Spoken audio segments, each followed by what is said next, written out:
Go ahead, Marv. Start with your name. So my name's Marvin Shelato. I'm actually from the Lansing area. I moved to Harrison. Now I'm back here in the St. Johns area. I met Mike a little while ago. He actually started 508 Fab. Here we offer full service. We do oil changes, tire changes, diagnostics. We can put your bike on the computer here. We have some of the same software that Harley Davidson has. So we can do just about anything here. We also do some fab work. We weld. We offer sandblasting here, powder coating. Dyno will be up and going. The dyno will be up and running here soon. We just got the ductwork ran for that. So it'll basically pretty much be a one-stop shop, hopefully. We all have a little bit of knowledge in just about everything here. So we always try to say, if you can dream it, we can build it. And that's what we kind of want to live up towards. He brought me on board a couple years ago. I actually met him through my cousin Dylan, who went to school in Arizona for Harley mechanics, and he didn't have enough time to fulfill what Mike needed because it took off quick. So I kind of came on board, and I've been here ever since. 508 Fab Machines first started out. A good friend of mine passed away, and he had all this red equipment that you see in the back and the green lathe, and he had all that, and I'd go over to his house, and he made 158 cubic inch Harley motor and broke land speed records and stuff. As a matter of fact, the air cleaner that you see up on the bench, we're going to start remaking. That's his design. So one day I was over at a friend's house, and he's like, "You should buy all that equipment from Greg." And I'm like, "Oh man, I ain't got no money." And he's like, "Gwen will work with you." And so I called up Gwen, and we met, and of course she worked with me. And so I bought all this big equipment, but I got a small garage. I didn't have nowhere to put it. So I started looking around this area for buildings, and found this building, and then Eugene worked with me on getting the building. And like Marv said, it just kind of took off. Here we are, 3 years later. It just kept growing and expanding.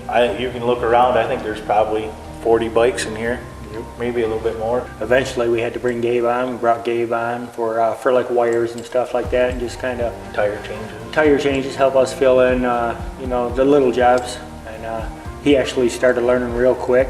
He picked up on it. He'd been around bikes his whole life, so he fit in real well. He took off quick, and there was nothing electrical that guy couldn't figure out. Nope. There was a guy brought a quad in. He left it in the woods for a year, and either mice or shrews chewed all the wiring. So the guy brought it in, and when that guy left, Gabe had every light, every switch, everything on that bike working.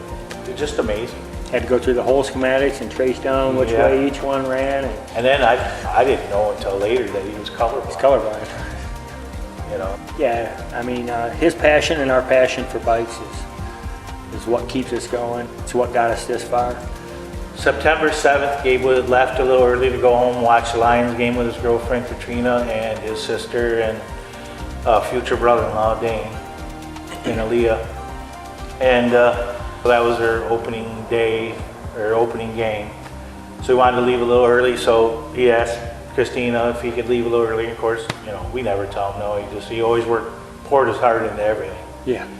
So he left a little early, and on the way home, what we think happened is the truck with a camper was in the right lane, and there's a campground on Pierce Road, and we think that truck with a camper pulled over in front of Gabe, and Gabe just couldn't stop in time, ran into the back of the camper.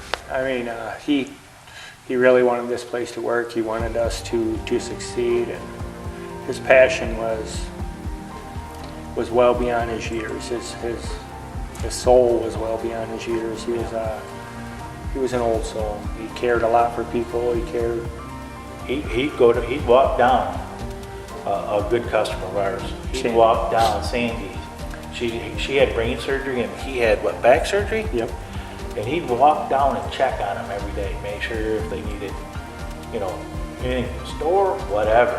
He'd go down and check on them. It's brought a lot of people to us that kind of knew him, and he had such a kind, caring soul. Yeah. The best thing I say is it's brought many, many people in my life I've met some great people. I know Ron Finch, he owns Finch Customs down there, Pontiac.